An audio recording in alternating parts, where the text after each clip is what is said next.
Hello everyone, welcome back to my channel wisdom academy. I hope आप सब लोग बहुत अच्छे होंगे। एंड यस, आप लोगों के जो कमेंट्स आ रहे हैं मैं उनको कंटिन्यू बेसिस पर पढ़ रही हूँ।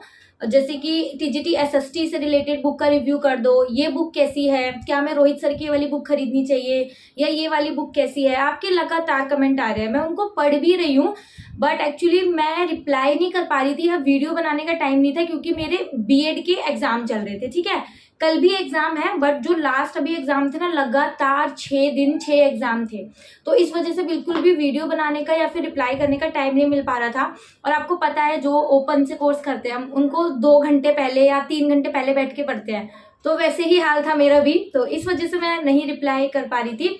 बट यस, फाइनली देखो अब DSSB की प्रिपरेशन स्टार्ट करनी है, नो डाउट। ठीक है, उसको नहीं छोड़ सकते हम। एग्जाम कभी भी होता है, कोई फर्क नहीं पड़ता कब वैकेंसी आएगी कब नहीं आएगी, बट यस प्रिपरेशन तो हमें स्टार्ट करनी है, वो हम डेफिनेटली करने वाले हैं। बट यस, ये वीडियो उन बच्चों के लिए है जो पहली बार सीटेट का पेपर देने वाले हैं या फिर सीटेट का पेपर देने जा रहे हैं, क्योंकि मोस्ट ऑफ द बच्चों की जो डाइट के एग्जाम है वो हो चुके हैं, उनका डाइट का रिजल्ट आएगा, उनके डाइट के पेपर हो चुके हैं, तो उनका अब यही है जो पहली बार सीटेट देने वाले हैं। तो उनको बहुत ज्यादा डर लग रहा है कि सीटेट का एग्जाम कैसे होगा, सीटेट कैसा आएगा, सीटेट के लिए क्या पढ़े।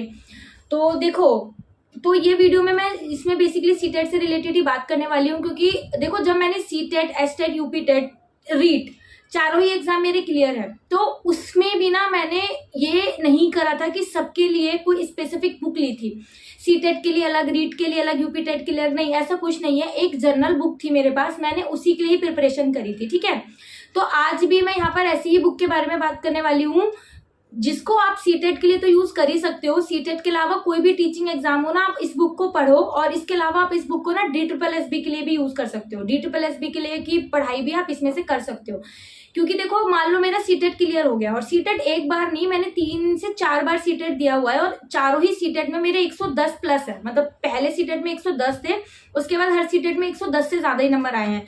तो ऐसा नहीं है कि मैंने ना अलग अलग सोर्सेज यूज करे थे या अलग अलग चीजें पढ़ा था, नहीं। जो हमारा टीचिंग से रिलेटेड चीजें होती है ना, जो DSSB में भी मेरे काम आती है, वही मैं सीटेट में पढ़ के गई थी। सीटेट के लिए हमें कुछ अलग से पढ़ाई नहीं करनी होती, तो आप लोगों को भी कोई टेंशन लेने की जरूरत नहीं है कि आप सीटेट के लिए ये पढ़ना है, एसटेट के लिए पढ़ना है, यूपी टेट के लिए पढ़ना है, नहीं। अगर आप इन सारे एग्जाम्स में अपेयर होने वाले हो या आपने सोचा है आप ये सारे एग्जाम दोगे, तो आप किसी एक बुक को टारगेट करो और उसका जो सारा कंटेंट है ना उसको निचोड़ लो, सारा एक बार कंटेंट अच्छे से कर लो, सो दैट ना वो लॉन्ग टर्म में आपको काम आता रहेगा। अभी भी देखो मुझे इतना पता है, अगर मैं अभी भी सीटेट, एसटेट कोई भी एग्जाम दूंगी ना बिना पढ़े भी, तो मुझे इतना है कि मैं पासिंग मार्क्स तो ले आऊंगी। मीन्स 90 नंबर चाहिए ना 150 में से, तो वो मैं ले आऊंगी। ज्यादा का नहीं पता बट हाँ 90 आ जाएगा। तो ये मैं कैसे बोल सकती हूँ, क्योंकि मैंने ना पहले पढ़ा हुआ है, पहले जो सारी चीजें आती हैं, जो टॉपिक आते हैं वो कवर करे हुए हैं। तो आप लोगों को भी कुछ ऐसा जितना बड़ा हवा लेकर के चलने की जरूरत नहीं है सीटेट को। सीटेट के लिए ना प्रीवियस ईयर पेपर करो, और इस बार तो सीटेट आपको पता है पहले ऑफलाइन होता था, फिर ऑनलाइन मोड हुआ और फिर अब ऑफलाइन हो गया। तो जो अभी अगस्त में सीटेट होने वाला है वो ऑफलाइन मोड पर होने वाला है, तो आपको आपकी तैयारी भी उस तरीके से करनी पड़ेगी। OMR शीट फिल करनी पड़ेगी, क्योंकि अभी तो ऑनलाइन में टिक कर देते थे, टाइम बच जाता था, बट अभी आपको OMR शीट भी फिल करनी है, तो उसमें भी ना टाइम जाता है सही से गोले करने में, तो आपको वो प्रैक्टिस करनी पड़ेगी। ऑफलाइन मॉक टेस्ट दो, और सीटेट की प्रिपरेशन के लिए ये बुक है एक, ठीक है, आप ये बुक ले सकते हो, लिंक डिस्क्रिप्शन में है, आप लोग अच्छे से देख लो। इसका सैंपल PDF है, वो भी डाउनलोड कर सकते हो। ठीक है, इस सीटेट में क्या है, ये जो सीटेट की बुक है ना बेसिकली आपका CDP के लिए है। इसमें सारे पार्ट नहीं सॉल्व हुए हैं, जैसे EBS, मैथ्स नहीं, ये सब नहीं है, बट यस इसमें जो CDP है ना वो आपकी 0 से लेकर पूरा एडवांस लेवल तक पूरी सॉल्व हो रखी है। ठीक है, इसमें सारे प्रीवियस ईयर पेपर है। 2011 से हमारा सीटेट होना स्टार्ट हुआ था। ठीक है, 2011 से 2023 तक जितने भी सीटेट के एग्जाम हुए हैं उसमें सारी CDP है, सारे पेपर के प्रीवियस ईयर पेपर है इसमें। ठीक है, सारे प्रीवियस ईयर क्वेश्चन है, साथ में उनका ना आपको सॉल्यूशन भी दिया हुआ है, उन सबका सॉल्यूशन भी है अच्छे से, जैसे डिटेलिंग में होता है वैसे इसमें सॉल्यूशन भी दिया हुआ है। और अप्रॉक्स इसमें आपको 2000 प्लस क्वेश्चन मिल जाएंगे। अगर आप 2000 क्वेश्चन प्लस कर लोगे तो ऑब्वियसली आपकी एक सब्जेक्ट पे आपकी कमांड तो बन जाएगी ना। तो अगर आप चाहो तो इस बुक को देख सकते हो। ठीक है, साथ में देखो इसमें बहुत सारी चीजें हैं, ऐसा नहीं है कि सिर्फ पेपर 1 पेपर 2 दोनों ही सॉल्व करवाया हुआ है। और इसमें क्या है, आपके जो सारे पेपर है ना प्रीवियस ईयर पेपर, वो तो सॉल्यूशन दे ही रखे हैं साथ में। और जो आपका देखो पेपर 1 पेपर 2 होता है ना, उसमें से हर पर्टिकुलर सब्जेक्ट का आपको बता रखा है कि किस चैप्टर में से कितने क्वेश्चन आते हैं।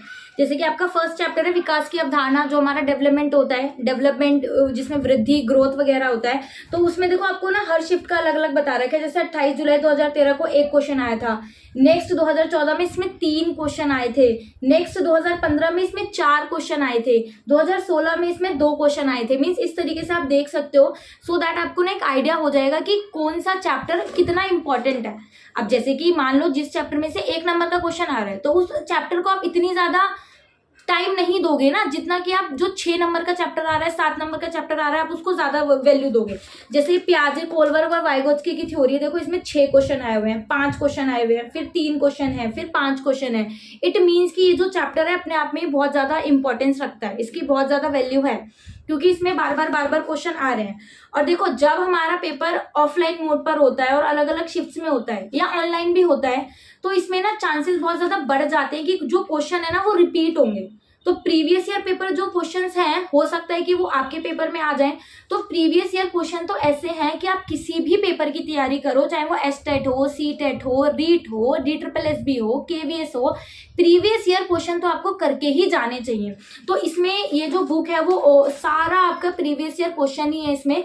तो इस बुक को तो आपको एक बार जरूर खत्म करना चाहिए पूरा, क्योंकि साइकोलॉजी का जो आपका बेसिक है, चाइल्ड डेवलपमेंट साइकोलॉजी, आपका सारा इससे ना बेसिक बहुत अच्छा बन जाएगा। अगर आप इसको फिर आगे जाकर के प्रिपेयर करोगे, DSSB के लिए NIOS पढ़ोगे या कोई और भी बुक पढ़ोगे ना, तो आपका बेस बहुत अच्छा बन जाएगा। अब देखो इसमें ना आपको कितने सारे चैप्टर्स दिए हुए हैं। इसमें 21 चैप्टर्स हैं पार्ट 1 में, फिर है यूनिट 2 में 20 चैप्टर। तो इसमें जैसे इंडिविजुअल डिफरेंस है, असेसमेंट है, कंटिन्यूअस और कॉम्प्रिहेंसिव इवैल्यूएशन है। तो इन चैप्टरों में से कौन कौन से क्वेश्चन DSSB में या CTET में पूछे गए हैं, वो भी इसमें आपको मेंशन करके दिया हुआ है। ठीक है, जैसे जब भी आप पढ़ोगे, जैसे ये वाला क्वेश्चन है, तो आपका कब आ रखा है, CTET में आ रखा है 8/1/2022 में, यानी 2022 में इस क्वेश्चन आ रखा है। मीन्स इसमें ऐसा नहीं है कि सिर्फ प्रीवियस ईयर क्वेश्चन दिए गए, नहीं, इस बुक में क्या करा हुआ है, देखो एक चैप्टर है मान लो चाइल्ड एंड डेवलपमेंट, तो उसमें से किस तरीके के क्वेश्चन बन सकते हैं और उस चैप्टर में से कौन कौन से क्वेश्चन पेपर में आए हुए हैं। ठीक है, तो आप चाहो तो अपने बेसिक के लिए या एग्जाम के लिए, CTET के लिए इस बुक का रेफरेंस ले सकते हो, लिंक डिस्क्रिप्शन में है। आप लोग बेसिक PDF भी डाउनलोड करके देख सकते हो कि कैसी बुक है, क्या नहीं। मंगाने से पहले एक बार आप खुद भी अच्छे से देख लो सारी चीजें हैं या नहीं, या आपके काम भी आएगी या नहीं, एक बार अच्छे से आप लोग कर लो, खुद भी इवेल्युएट। और बाकी जो बुक है, इस बुक का रिव्यू ऑलरेडी बहुत अच्छा है। ठीक है, मैंने देखा हुआ है, क्योंकि तभी मैंने बुक मंगाई, क्योंकि बुक ऑलरेडी बहुत अच्छी थी। जब मैंने प्रिपरेशन करी थी तब ये बुक नहीं थी। ठीक है, ये अभी बुक मार्केट में आई है और बहुत अच्छा इसका रिस्पॉन्स है, बाकी आप लोग भी देख सकते हो। ठीक है, इसके अलावा आप लोग TGT SST के लिए बुक बोल रहे हो कि हमें पता करके बताओ, तो मैं पहले एक बार उस बुक को मंगाती हूँ, फिर उसको देखती हूँ, पढ़ती हूँ कंटेंट में, फिर उसके बारे में आपको बताऊंगी। ठीक है, इसके अलावा अगर आपको और कोई डाउट है किसी भी बुक से रिलेटेड, तो आप पूछ सकते हो।